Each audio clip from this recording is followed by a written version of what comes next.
Dr. Epstein, you claim that Google and the gang have already taken control of democracy, but I know you also have a solution. Tell us about the 2020 election monitoring, how it had an impact, and I hear you can even turn off Google or get them to turn themselves off if you're paying attention.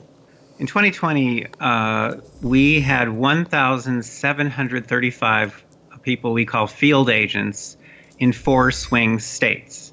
What does that mean? That means that with their permission, we had installed special software on their computers that allowed us to look over their shoulders, in effect, electronically, when they were doing anything, that was election related on their computers before the 2020 election. And we collect that information instantly. We never transmit identifying information. We're never looking at individuals. We're only looking at aggregate data. And we measured what we were seeing, and we found very significant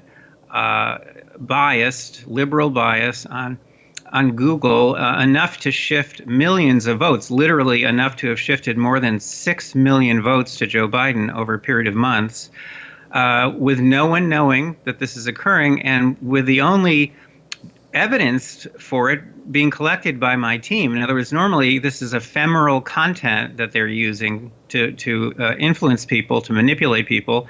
Normally ephemeral content by definition is lost forever. You see some search results and they impact you and then they disappear and they're not stored anywhere. They're gone.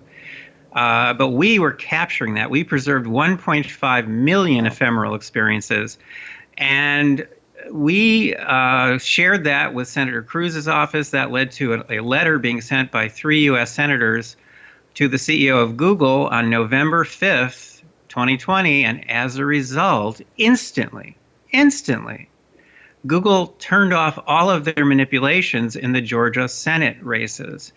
So the targeted go vote reminders that they were sending out before the presidential election. Now think how dangerous that is. If you're only telling one party to go vote, they turned that off. There were no go vote reminders in Georgia. They turned off the political bias, and their search results completely went to 0, which we had never seen before.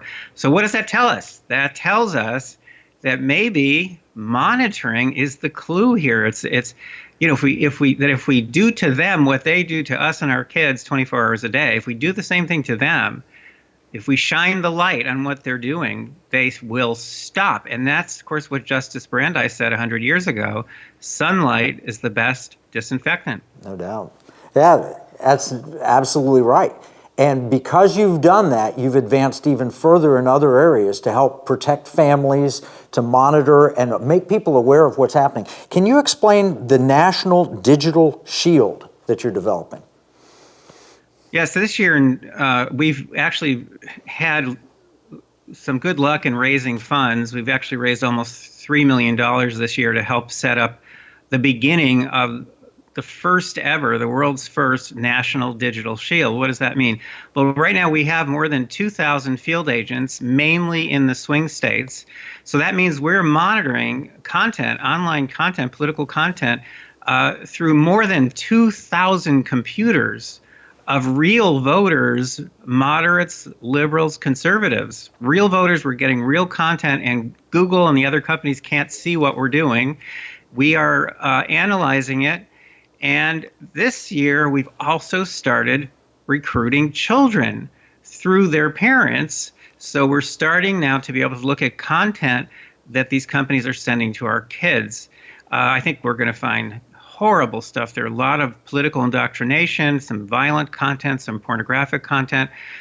So we are building. And by the end of next year, we will have a large number, I'm not going to give the exact number, but more than 20,000 field agents in all 50 U.S. states. And our system will be running 24 hours a day, and it will be looking for any signs of manipulation. And whenever we find it, we will expose it. This will, we hope, act as a kind of preventative so that these companies won't even try interfering with our elections anymore. We will literally be taking the thumb off of the scale. We literally be pushing back against these companies, and once again having as free and fair of an election process as we possibly can. And we'll be protecting our kids